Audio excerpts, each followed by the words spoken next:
Hello प्यारे बच्चों, कैसे हैं आप सभी। देखिए, एक बहुत ही महत्वपूर्ण सवाल है इंटरमीडिएट की फिजिक्स से।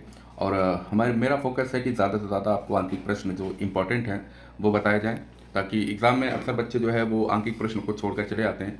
तो आइए, एक सवाल है, इसको कई बार बोर्ड में पूछा गया है 2014, 17 और 2025 में। और इस पर आधारित, इस फार्मूले पर आधारित कई सवाल पूछे जाते हैं। हो सकता है कि सेम टू सेम सवाल ना हो, लेकिन ऐसे सवाल ज़रूर एग्जाम में पूछे जाते हैं।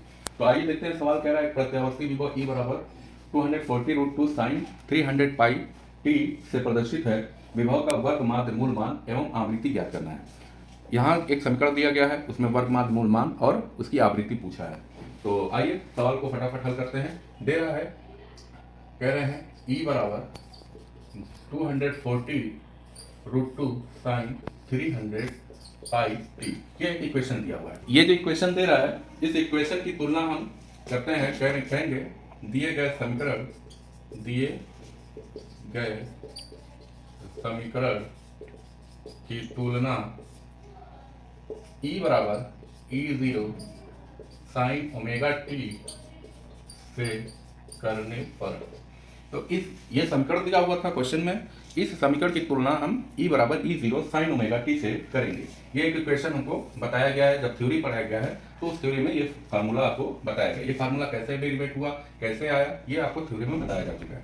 तो कहेंगे, तुलना करेंगे तो देखिए समीकरण दोनों सेम है। E की वैल्यू ये दिया है, E की वैल्यू ये दिया है। यहाँ पे देखिए E0 बराबर आप ये वैल्यू मानेंगे, यानी साइन के पहले की जो वैल्यू होगी वो E0 के बराबर होगी, E0 कह सकते हैं, E0 के बराबर होगी। और जो इधर की वैल्यू हो ओमेगा, वो 300 पाई के बराबर होगी। तो कहेंगे अतः E0 बराबर आपके पास क्या वैल्यू हो जाएगी 240√2 और ओमेगा बराबर क्या हो जाएगा 300 पाई, ये वैल्यू हो जाएगी। ये दो वैल्यू आपके पास दिया हुआ है। तो आइए क्या निकालना है आपको, विभव का वर्ग माध्य मूल मान। तो कहेंगे विभव का वर्ग माध्य मूल मान, इसको हम डिनोट करते हैं ERMS से। किसे लिखते हैं ERMS से। ये हो जाएगा E0/√2। ये भी इक्वेशन आपको डेरिवेशन में बताया जा चुका है, जब थ्योरी पढ़ा गया तो वहां पे बताया जा चुका है। तो E0 की वैल्यू हमारे पास क्या है 240√2/√2। √2 से √2 कैंसिल हो जाएगा और ERMS की जो वैल्यू मिल जाएगी वो कितना मिल जाएगी 240 वोल्ट। ठीक है, ये एक वैल्यू मिल जाएगी हमारे पास। तो विभव का जो मान आ गया वो कितना आ गया 240 वोल्ट आ गया।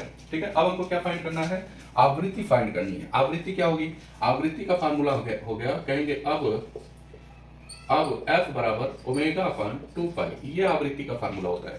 आवृत्ति का फार्मूला तो ओमेगा बराबर हमारे पास क्या वैल्यू है 300 पाई। ओमेगा की वैल्यू रखोगे, ये हो जाएगा आपके पास 300 पाई/2π, पाई से पाई कैंसिल, एफ की जो वैल्यू आपके पास मिल जाएगी और इसे डिवाइड करोगे, ये हो जाएगा 150 हर्ट्ज। आवृत्ति का मात्रक क्या होता है, आवृत्ति का मात्रक होता है हर्ट्ज। तो ये दोनों फार्मूले आपको मालूम होने चाहिए, ये फार्मूला और एक ये फार्मूला। इसी पर आधारित ये पूरा न्यूमेरिकल था। ऐसे न्यूमेरिकल लगातार एग्जाम में पूछे जाते हैं, जैसा कि हमने वीडियो शुरू में बताया। और इस तरीके से डेरिवेट हो जाएंगे। 2 नंबर में प्रश्न अक्सर पूछा जाता है। तो वीडियो अगर अच्छी लग रही हो तो ज़रूर लाइक करिएगा। अपने दोस्तों के साथ जो बच्चे पढ़ने वाले हैं उनसे कहिए कि वो उनके पास ये वीडियो शेयर भी करिए। और अगर यूट्यूब का लिंक जाता है तो उसे लाइक एंड सब्सक्राइब भी ज़रूर करिएगा। चलिए, बहुत बहुत धन्यवाद आपका।